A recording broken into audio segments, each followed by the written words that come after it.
কালকের এই দিনটায়, এই জুমার দিনে আল্লাহ তাআলা সাইয়েদনা আদম আলাইহিস সালামকে তৈরি করেছে। সুবহানাল্লাহ।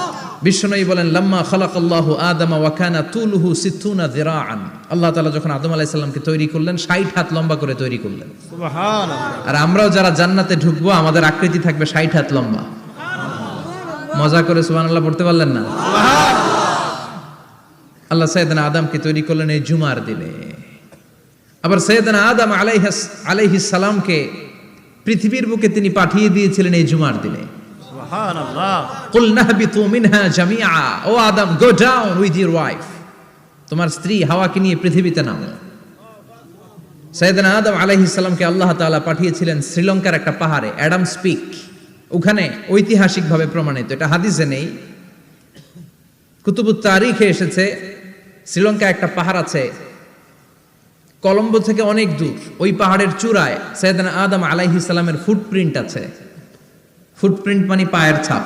সুবহানাল্লাহ পড়ো। সুবহানাল্লাহ। তো যেদিন আদম আলাইহিস সালামকে আল্লাহ ওখানে পাঠিয়ে দিয়েছিলেন ওই দিনটা ছিল জুমার দিন। সুবহানাল্লাহ নাই? সুবহানাল্লাহ। সুবহানাল্লাহ বাড়িতে যায় বলেন, সুবহানাল্লাহ। চিল্লায় পড়েন আল্লাহু আকবার।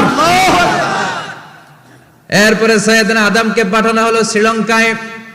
সাইয়্যিদাতুনা হাওয়া আলাইহিস সালামকে পাঠিয়ে দেয়া হলো সৌদি আরবের জেদ্দা শহরে। আরবিতে জেদ্দা বা জাদ্দা মানে দাদি। জেদ্দাতুন বা জাদ্দাতুন মানে কি? দাদি। হাওয়া আলাইহিস সালাম আমাদের সবার দাদি, ঠিক কিনা? ওনার নামে এই শহরের নাম। বছরের পর বছর সাইয়েদনা আদম আলাইহিস সালাম এবং হাওয়া আলাইহিস সালাম আল্লাহর কাছে ক্ষমা চাইলেন, আল্লাহ ভুল করে নিষিদ্ধ গাছের ফল খেয়েছি, তুমি মাফ করে দাও। আল্লাহ বললেন, আদম, কয়েকটা কালিমা শিখিয়ে দেব, এই কালিমাগুলোর পরে আমার কাছে দোয়া করো, আমি কবুল করে নিব। আল্লাহু আকবার। আল্লাহু আকবার।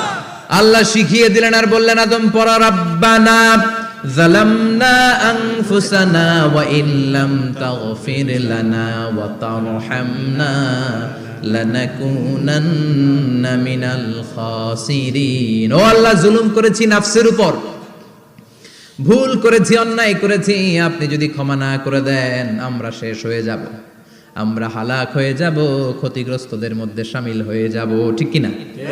আল্লাহ সাইয়েদনা আদম আলাইহিস সালামের তওবা কবুল করলেন। ওনার কাজ হচ্ছে তওবা কবুল করা, আমাদের কাজ গুনাহ করা, শয়তানের কাজ ওয়াসওয়াসা দেওয়া, আল্লাহর কাজ খালি মাফ করা। সুবহানাল্লাহ। সুবহানাল্লাহ পড়বেন না?